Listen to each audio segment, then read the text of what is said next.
Një paketë e cila përfshin rreth 1.7 miliard euro në fund të mandatit 4, e cila shkon për rritjen e pensioneve, të cilat përfshin të gjithë kategoritë si urban i pjetshëm, rural, familjar dhe invaliditeti.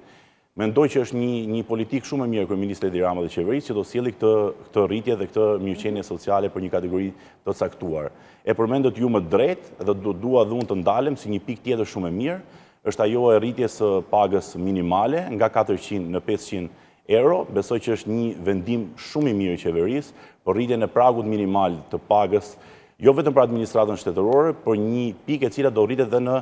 pjesën tjetër të bizneseve dhe qeveria shqiptare do të mbështesi në 9 muajt e parë me siguracione këtë rritje që do bëjnë bizneset për punonjësit e tyre për pagën minimale. Mendoj që të dyja këto rritje çojnë në një mirëqenie sociale, një politikë shumë e mirë e cila ndihmon qytetarët e Shqipërisë dhe për të vazhduar më pas edhe me projektet e mëdha infrastrukturore, të cilat do vazhdojnë zhvillimin e Shqipërisë dhe përafrimin me standardet e Bashkimit Evropian.